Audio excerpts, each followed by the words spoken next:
All right. We will start with Joe Person. All right. Morning, Joe.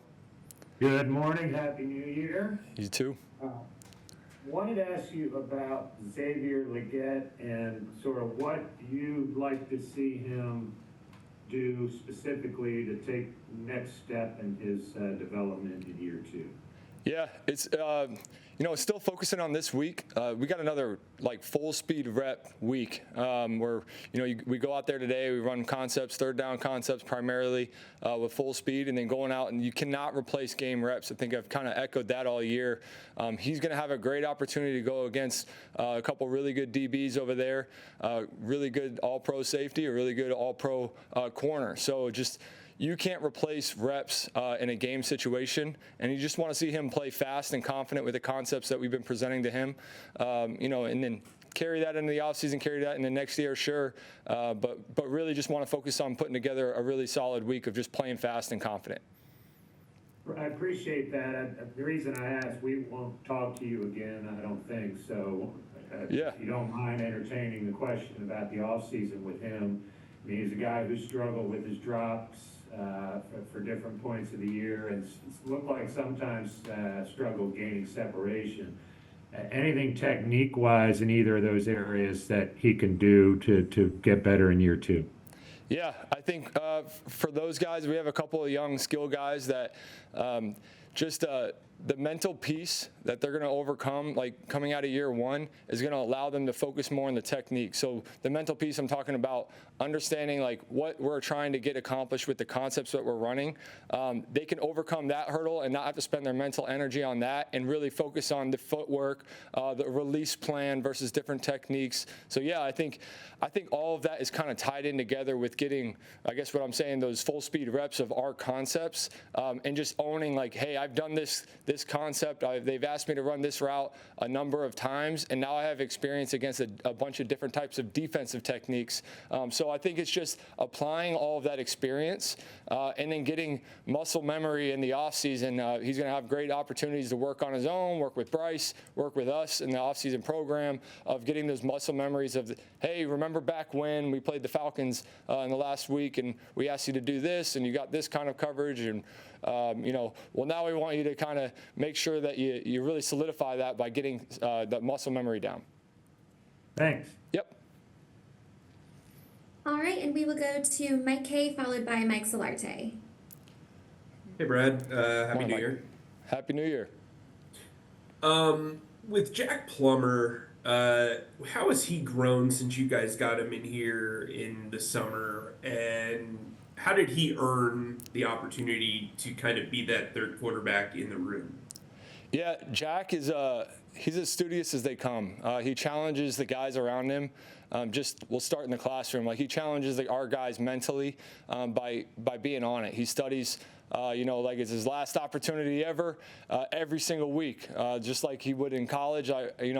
He had a couple teammates from a couple of his stops. He's been at a couple colleges, but Payne Durham being one in Tampa, who alluded to, hey, this guy's sharp as they come, and he prepares with the best of them. So I think he gives himself a really good starting point, but just his study habits and his work habits, and that's infectious not only for players in the same room with him, but coaches as well. It makes sure that you're really making sure that every concept has answers built in, and then he's checking your work, and he's asking the right questions. He's bringing the right conversations to light in the room. And then for him, when he accomplishes all that mental preparation, it allows him to play fast and confident. And he's been working through, a lot of the footwork stuff through the preseason, or getting down with the timing of our concepts. Will Harriger, our quarterbacks coach, does a phenomenal job getting those guys out early and working through concepts with spot drills. And you saw it come to life in that preseason 3 in Buffalo, where I really think Jack being, doing a great job in the pocket also came to life with the second nature plays when things broke down and he had to, break contain and continue to extend plays. You saw him, really have confidence in understanding what the time clock was with the play, how that's tied to his footwork, and then when he's got to get out and start to make the play above the 2.7 clock we always talk about.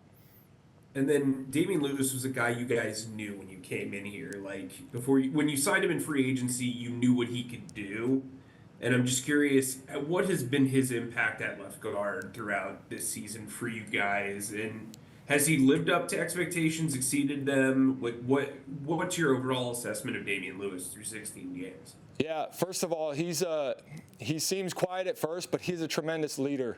His mentality in that room, everybody respects him because when he talks, they listen because he's saying the right things. And he's a winner as well. You know, coming off from that LSU program, going to Seattle, having a lot of success, he expects that success, and that expectation is also infectious in that O-line room of keeping a high standard.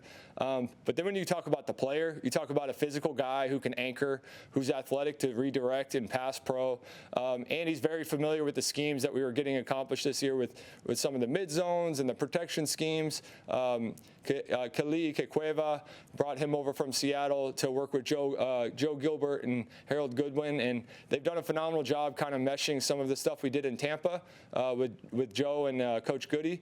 And then some of the stuff we did in our past in Seattle. So D-Lou's kind of a cool bridge of those two worlds, kind of meshing it together in the run and pass. Thanks, Brad. Yep. Hey, Brad, Happy New Year. Happy New Year. Looking at the running back room, obviously Chuba being down for the rest of the year, but the potential addition of Miles this week, how does the run game kind of stack up this week with the options that you have back there with Boone and Blackshear and potentially Miles? Yeah, I'll start with Coach Parmalee and just how he invests in each of his guys and keeping them ready mentally. Miles hit the ground running this week at practice. He was getting ready, to get back into shape the last couple weeks. But it's just got to shake off the rust. And Bernie does a great job of spending the extra time, whether it's during special teams or pre-practice, making sure that they get back familiar with the terms and get back on the bike.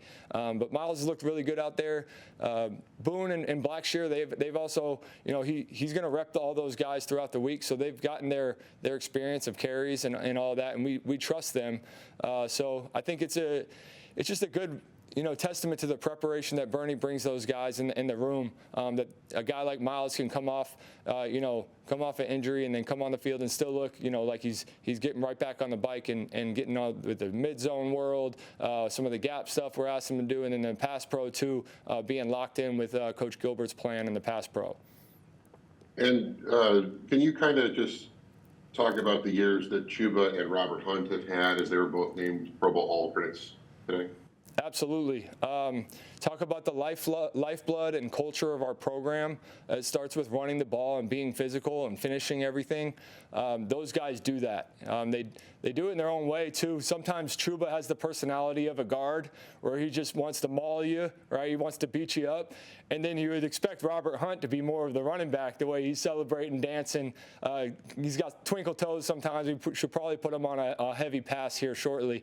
But just the personality and the confidence that those guys play with, that really, I think the other guys see that you can compete, you can accomplish a lot of things individually while still having your personality show.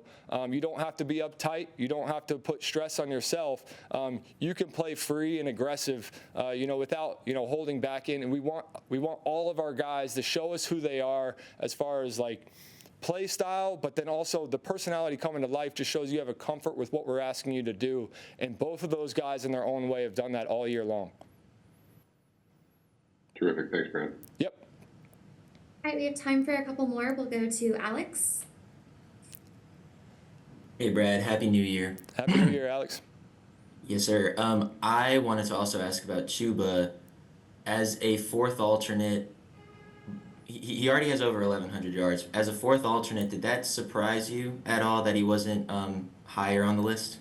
This has been I got to be honest, it's been a heck of a year for running backs in the NFL, Chuba included. So I think just to be honored in that group, for him. It's humbling for him. I know he takes serious pride in being honored in that group, as does our O-line and our offense, our tight ends, the guys that are out there grinding for him, the receivers on the edge, springing his run. So just to get that national recognition that, hey, you are in that tier of guys that are doing that at the highest level, just really brings confidence to all of our guys.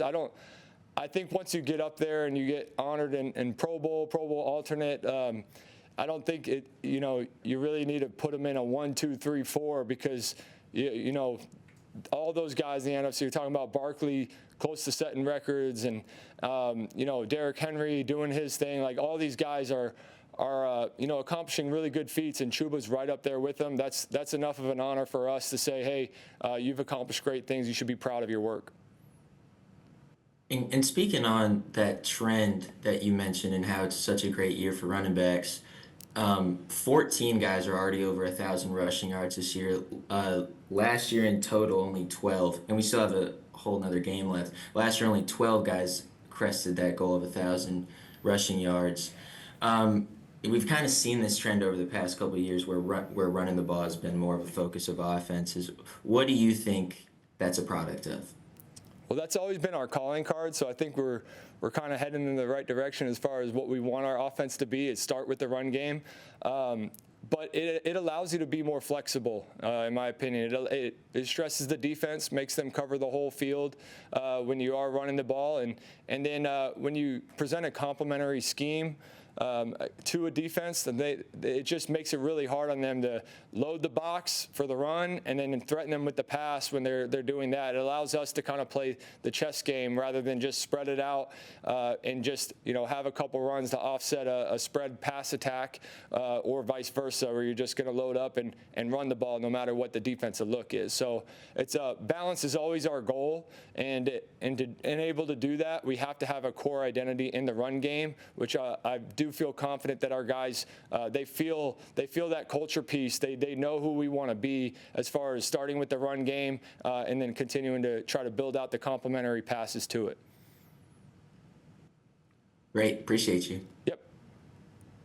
All right. Thank you so much for the time, Coach. We appreciate you. Awesome. Thanks, guys. Happy New Year.